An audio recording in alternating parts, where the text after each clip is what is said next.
ಉದ್ಘಾಟನೆ ಮಾಡ್ತಾ ಇದ್ದೀವಿ. ಈ ಉದ್ಘಾಟನೆಗೆ ಬಂದಿರುವಂಥ ಎಲ್ಲ ಪತ್ರಿಕಾ ಮಾಧ್ಯಮ ಮಿತ್ರರಿಗೂ ಕೂಡ ನನ್ನ ಅಭಿನಂದನೆಗಳನ್ನು ಸಲ್ಲಿಸ್ತಾ, ಇವತ್ತು ಪತ್ರಿಕಾಗೋಷ್ಠಿಯನ್ನು ಉದ್ದೇಶಿಸಿ ಮಾತನಾಡುವವರು ಶ್ರೀ ಎಸ್ ಭಾಸ್ಕರನ್ ವೇದಿಕೆ ಮೇಲೆ ಬರಬೇಕು.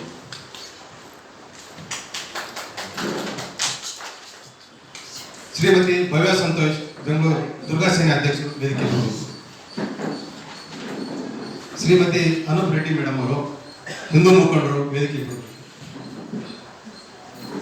ರಮೇಶ್ ಗೌಡರು ಬೆಂಗಳೂರು ಗ್ರಾಮಾಂತರ ಅಧ್ಯಕ್ಷರು ವೇದಿಕೆ ಬರಬೇಕು. ಶ್ರೀ ರಮೇಶ್ ರಾಜರವರು ಅವರು ಕೂಡ ವೇದಿಕೆ ಬರಬೇಕು.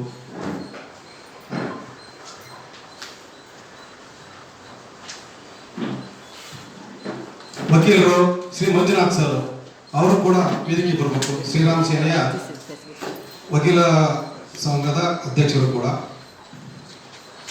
ಶ್ರೀ ಸುಂದರೇಶ್ ನರ್ಗಲ್ ಅವರು ಬೆಂಗಳೂರು ನಗರ ಪ್ರಧಾನ ಕಾರ್ಯದರ್ಶಿಗಳು ಅವರು ವೇದಿಕೆ ಬರಬೇಕು.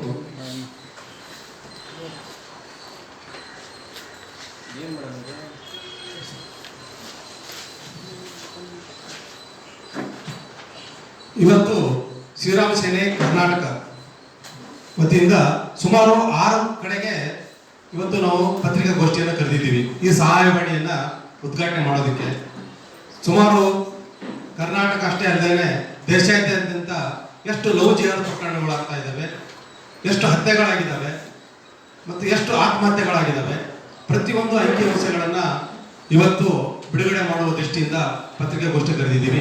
ಈ ಪತ್ರಿಕಾಗೋಷ್ಠಿಗೆ ಬಂದಿರುವಂಥ ಎಲ್ಲ ಮಾಧ್ಯಮ ಮಿತ್ರರು ಹಾಗೂ ಪತ್ರಿಕಾ ಬಳಗಕ್ಕೆ ವಂದನೆಗಳನ್ನು ಹೇಳ್ತಾ, ಮುಂದಿನ ಒಂದು ಪತ್ರಿಕಾಗೋಷ್ಠಿಯನ್ನು ಶ್ರೀ ಎಸ್ ಭಾಸ್ಕರ್ ಬೆಂಗಳೂರು ನಗರ ಅಧ್ಯಕ್ಷರು ಅವರು ನಡೆಸಿಕೊಡ್ಬೇಕಂತ ಕೇಳ್ಕೊಳ್ತಾ ಇದ್ದೀನಿ.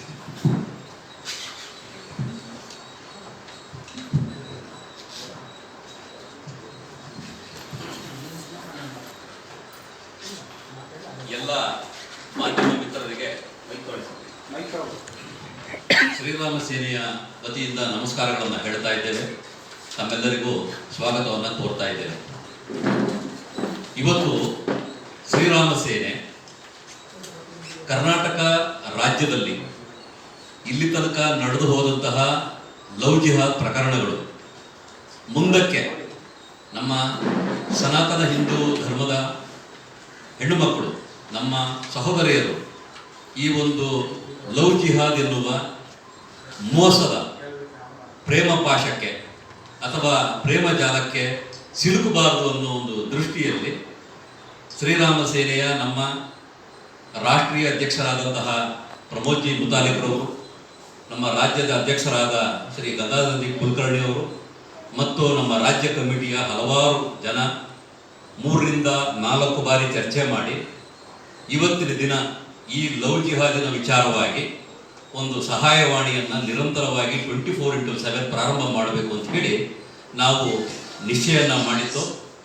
ಅದರ ಪ್ರಕಾರ ಇವತ್ತು ಆ ನಂಬರನ್ನು ಸಹ ಪ್ರೆಸ್ ನೋಟಿನ ಮುಖಾಂತರ ನಿಮ್ಮೆಲ್ಲರ ಮುಂದೆ ಇಟ್ಟಿದ್ದೇವೆ. 9090443344 ಎನ್ನುವುದು ಈ ಸಹಾಯವಾಣಿಯ ನಂಬರ್.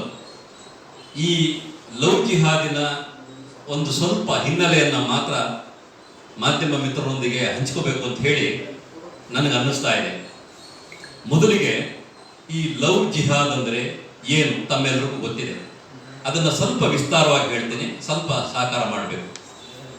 ಈಗ ಹಿಂದೂ ಧರ್ಮಕ್ಕೆ ಸೇರಿದ ಬಹುತೇಕ ಹೆಣ್ಣು ಮಕ್ಕಳನ್ನು ಇಸ್ಲಾಂ ಧರ್ಮಕ್ಕೆ ಮತಾಂತರ ಮಾಡುವ ಒಂದು ಹುನ್ನಾರದಿಂದ ಪ್ರೀತಿ ಪ್ರೇಮದ ನಾಟಕ ಆಡೋದು, ಮುಸಲ್ಮಾನರಾಗಿದ್ದರೂ ಸಹ ಆ ಯುವಕರು ಹಿಂದೂಗಳ ಹೆಸರನ್ನು ಇಟ್ಟುಕೊಂಡು ಬಾಬು, ಮುನ್ನಾ ಈ ರೀತಿಯಾದಂಥ ಹೆಸರುಗಳನ್ನು ಇಟ್ಟುಕೊಳ್ಳೋದು, ಕುತ್ತಿಗೆಗೆ ಮತ್ತು ಕೈ ಭಾಗಕ್ಕೆ ನಮ್ಮ ಧರ್ಮಕ್ಕೆ ಸೇರಿದ ಪವಿತ್ರವಾದ ದಾರಗಳನ್ನು ಕಟ್ಟಿಕೊಳ್ಳೋದು, ಹಿಂದೂಗಳ ರೀತಿಯಲ್ಲಿ ಇವರು ನಮ್ಮ ಮುಂದೆ ಮರೆಮಾಚಿ ಬೇರೆ ಐಡೆಂಟಿಟಿಯನ್ನು ಕೊಟ್ಟು ನಮ್ಮ ಹಿಂದೂ ಹೆಣ್ಣು ಮಕ್ಕಳನ್ನು ಬಲವಂತವಾಗಿಯೂ ಹೊತ್ಕೊಂಡು ಹೋಗಿದ್ದಾರೆ.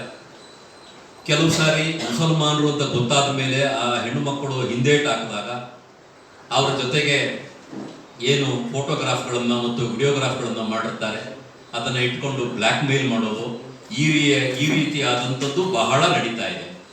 ಕಾಲೇಜುಗಳ ಮುಂದೆ ಮತ್ತು ಅಪ್ರಾಪ್ತ ಬಾಲಕಿಯರು ಇರುವಂತಹ ಹೈಸ್ಕೂಲ್ಗಳ ಮುಂದೆ ಈ ಮುಸ್ಲಿಂ ಸಮುದಾಯದ ಹುಡುಗರು ಎಸ್ಪೆಷಲಿ ಅವರು ವೀಲಿಯನ್ನು ಮಾಡೋದು, ಟೂ ವೀಲರ್ಗಳು ತಗೊಂಬರೋದು, ಸ್ಪೀಡಾಗಿ ಆ ಕಡೆಯಿಂದ ಈ ಕಡೆ ಬರೋದು, ಹೆಣ್ಣು ಮಕ್ಕಳನ್ನು ನಗ್ನಗ್ತಾ ಮಾತಾಡಿಸೋದು, ಮೋಹಕವಾದಂಥ ಮಾತುಗಳನ್ನು ಅವರಿಗೆ ಹೇಳೋದು ಮತ್ತು ಇನ್ನೂ ಅನೇಕ ಜೋಕ್ಸ್ ಮಾಡೋದು, ಈ ರೀತಿಯಾಗಿ ನಮ್ಮ ಹಿಂದೂ ಹೆಣ್ಣು ಮಕ್ಕಳನ್ನು ಅವರು ಸೆಳೀತಾ ಇದ್ದಾರೆ.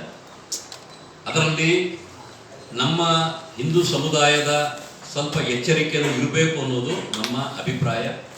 ತಂದೆ ತಾಯಿಗಳು ಮತ್ತು ಆ ಮಕ್ಕಳ ಮತ್ತು ಯುವತಿಯರ ಪೋಷಕರು ಇದರ ಬಗ್ಗೆ ಅವ್ರಿಗೆ ಚಿಂತನೆ ಬರಬೇಕು, ಇದರ ಬಗ್ಗೆ ನಾವು ಜಾಗೃತಿಯನ್ನು ಮೂಡಿಸಬೇಕು ಅಂತ ಹೇಳಿ ಈ ಸಹಾಯವಾಣಿಯನ್ನು ಮಾಡಿದ್ದೇವೆ. ಮುಂದಿನ ದಿನಗಳಲ್ಲಿ ನಾವು ರಾಜ್ಯದಲ್ಲಿರುವ, ಅದರಲ್ಲೂ ವಿಶೇಷವಾಗಿ ಬೆಂಗಳೂರು ನಗರದಲ್ಲಿರುವ ಶಾಲೆಗಳು ಮತ್ತು ಕಾಲೇಜುಗಳ ಮುಂದೆ ಹೋಗಿ ನಾವು ವಿದ್ಯಾರ್ಥಿಗಳನ್ನು ಮತ್ತು ಅವರ ಪೋಷಕರನ್ನು ಭೇಟಿ ಮಾಡಿ ನಾವು 1-to-1 ಡಿಸ್ಕಷನ್ ಮಾಡಿ ಈ ಒಂದು ನಮ್ಮ ಏನು ಈಗ ಕರಪತ್ರಗಳನ್ನು ಮಾಡಿಸಿದ್ದೇವೆ ಅದನ್ನು ಕೊಡೋ ನಿಟ್ಟಿನಲ್ಲಿ ನಾವು ಕೆಲಸವನ್ನು ಮಾಡ್ತಾ ಇದ್ದೇವೆ. ಈಗ ಕೆಲವೊಂದು ಅಂಕಿ ಅಂಶಗಳನ್ನು ತಮ್ಮ ಮುಂದೆ ಇಡುತ್ತೇನೆ. ಉತ್ತರ ಭಾರತದಲ್ಲಿ 2022-23ರಲ್ಲಿ 153 ಹಿಂದೂ ಯುವತಿಯರ ಬರ್ಬರವಾಗಿ ಕೊಲೆಯಾಗಿದೆ. ಅದರಲ್ಲಿ ವಿಶೇಷವಾಗಿ ಉತ್ತರ ಪ್ರದೇಶದಲ್ಲಿ 69, ಮಧ್ಯಪ್ರದೇಶ 22, ಗುಜರಾತ್ 12, ಉತ್ತರಾಖಂಡ್ 11, ಮಹಾರಾಷ್ಟ್ರ 9, ಕರ್ನಾಟಕ ರಾಜ್ಯಕ್ಕೆ ಸೀಮಿತವಾದಂತೆ ಈ ಒಂದು ಅಂಕಿಅಂಶಗಳನ್ನು ತೆಗಿತಾ ಇರುವಂಥ ಸಂಘಟನೆ ಅಥವಾ ಸಂಸ್ಥೆ ಅದು ಕಾರ್ಯದಲ್ಲಿ ತೊಡಗಿದೆ. ಇನ್ನೊಂದು 15-20 ದಿವಸದಲ್ಲಿ ಕರ್ನಾಟಕದ ಏನು ಅಂಕಿಅಂಶ ಇದೆ ಅದು ನಮಗೆ ಸಿಗುತ್ತೆ. ಈ ಪ್ರಸ್ತುತವಾಗಿ ಈಗ ನಮಗೆ ಸಿಕ್ಕಿಲ್ಲ. ಇದರಲ್ಲಿ ಅಪ್ರಾಪ್ತ ಹಿಂದೂ ಬಾಲಕಿಯರು ಬಲಿಯಾಗಿರುವವರು 27.5%, ಯುವತಿಯರು 72.5%. ಅದರಲ್ಲೂ ಹೇಳೋದಕ್ಕೆ ನೋವಾಗುತ್ತೆ, ದಲಿತ ವರ್ಗಕ್ಕೆ ಸೇರಿದಂಥ ಹೆಣ್ಣು ಮಕ್ಕಳು 15% ಮತ್ತು ಇತರ ಜಾತಿಗಳು 85% ಇದೆ. ಇದರಲ್ಲಿ ಒಟ್ಟಾರೆಯಾಗಿ ತಗೊಂಡ್ರೆ ಇಲ್ಲಿ ತನಕ 2019 ಮತ್ತು 2021 ಇವೆರಡು ವರ್ಷಕ್ಕೆ ದೇಶದಲ್ಲಿ 13,13,000 ಕೇಸ್ಗಳು ಇದುವರೆಗೂ ಪತ್ತೆಯಾಗಿದೆ. ಇದನ್ನ ಶ್ರೀರಾಮ ಸೇನೆ ಇಷ್ಟೊಂದು ಮುತುವರ್ಜಿ ವಹಿಸಿ ಯಾಕೆ ಮಾಡ್ತಾ ಇದೆ ಅಂದರೆ, ಯಾವುದೇ ರಾಜಕೀಯ ಪಕ್ಷ ಅಧಿಕಾರಕ್ಕೆ ಬರಲಿ, ಅವರು ನೇರವಾಗಿ, ಪ್ರತ್ಯಕ್ಷವಾಗಿ ಅಥವಾ ಪರೋಕ್ಷವಾಗಿ ಅಲ್ಪಸಂಖ್ಯಾತರ ಮತಗಳ ತುಷ್ಟೀಕರಣದ ರಾಜಕಾರಣ ಮಾಡೋದ್ರಲ್ಲಿ ಅವರು ನಿಸ್ಸೀಮರು. ನಾನು ಯಾವುದೇ ಪಕ್ಷದ ಹೆಸರನ್ನು ಅಲ್ಲಿ ಹೇಳ್ತಾ ಇಲ್ಲ. ನಾನು ಹೋಲ್ಸಲಾಗಿ ಒಟ್ಟಾರೆಯಾಗಿ ಎಲ್ಲ ರಾಜಕೀಯ ಪಕ್ಷಗಳ ವಿಚಾರವನ್ನು ನಿಮ್ಮ ಮುಂದೆ ಇಟ್ಟಿದ್ದೇನೆ.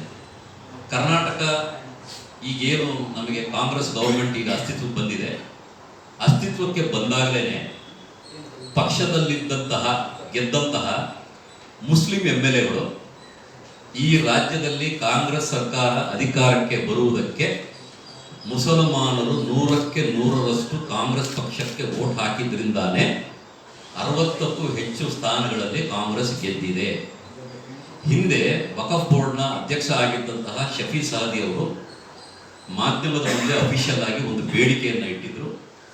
ಮುಸ್ಲಿಂ ಸಮುದಾಯದವರು ನಾವು ಇಂಡಿವಿಜುವಲ್ಸ್ ಆಗಿ ವೋಟ್ ಹಾಕಿಲ್ಲ, ನಾವೆಲ್ಲ ಒಂದು ಸಮುದಾಯವಾಗಿ ಒಂದೇ ಪಕ್ಷಕ್ಕೆ ವೋಟ್ ಹಾಕಿದ್ದೀವಿ. ಆದ್ದರಿಂದ 5ರಿಂದ 6 ಕ್ಯಾಬಿನೆಟ್ ದರ್ಜೆಯ ಸಚಿವರನ್ನು ನೀವು ಮುಸಲ್ಮಾನರಿಗೆ ಕೊಡಬೇಕು, ಅದರಲ್ಲೂ ವಿಶೇಷವಾಗಿ ಗೃಹ ಇಲಾಖೆಯ ಸಚಿವರ ಮುಸಲ್ಮಾನರನ್ನೇ ಮಾಡಬೇಕು ಅಂತ ಹೇಳಿದ್ದನ್ನು ನಿಮಗೆ ನಾನು ಜ್ಞಾಪಕಪಡಿಸ್ತಾ ಇದ್ದೇನೆ.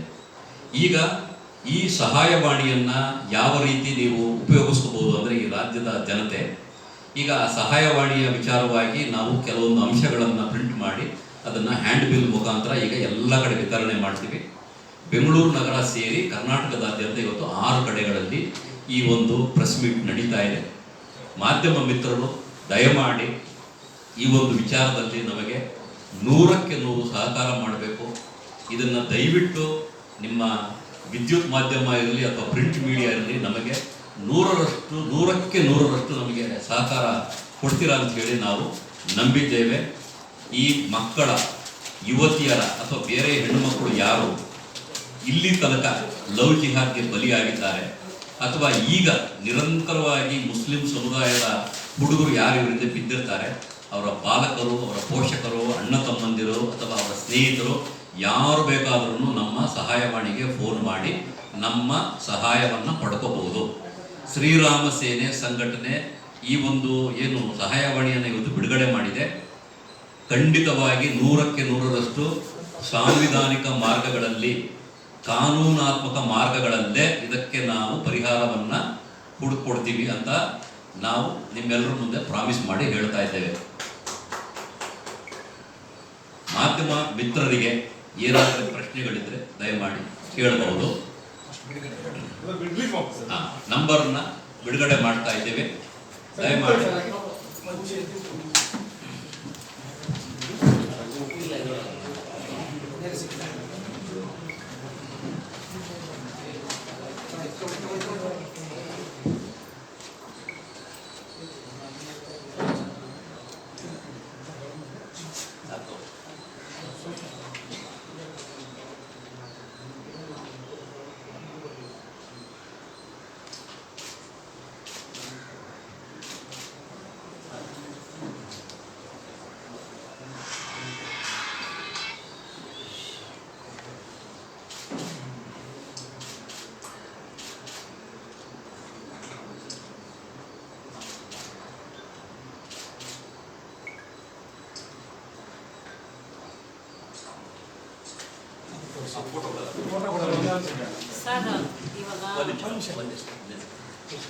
ಈಗ ಲವ್ ಜಿಹಾದಲ್ಲಿ ಬಲಿಯಾದಂತಹ ಹೆಣ್ಣು ಮಕ್ಕಳು ಅವರು ಯಾವ ರೀತಿ ಕೊಲೆಯಾದರು, ಯಾವ್ಯಾವ ರೀತಿ ಅವರ ಅಂತ್ಯ ಆಯಿತು ಅನ್ನೋದನ್ನ ಇಲ್ಲಿ ನಾವು ಕೆಲವೊಂದು ಮಾಧ್ಯಮಗಳಲ್ಲೇ ಪ್ರಕಟವಾಗಿರುವಂತಹ ರಿಪೋರ್ಟ್ಗಳು, ಅದು ಹಿಂದಿ ಮೀಡಿಯಾ ಇರ್ಬೋದು, ಇಂಗ್ಲಿಷ್ ಮೀಡಿಯಾ ಇರ್ಬೋದು, ಅಥವಾ ನಮ್ಮ ಕರ್ನಾಟಕ ರಾಜ್ಯದ ಕನ್ನಡ ಮೀಡಿಯಾಗಳು ಏನಿದೆ, ಪ್ರಿಂಟ್ ಮೀಡಿಯಾ ಇರ್ಬೋದು ಅಥವಾ ವಿದ್ಯುನ್ಮುಖ ಮೀಡಿಯಾ ಇರ್ಬೋದು, ಅಲ್ಲಿಂದ ಡೌನ್ಲೋಡ್ ಮಾಡುವಂತಹ ಚಿತ್ರಗಳನ್ನೇ ತಮ್ಮ ಮುಂದೆ ಪ್ರಸ್ತುತಪಡಿಸ್ತಿದ್ದೇವೆ.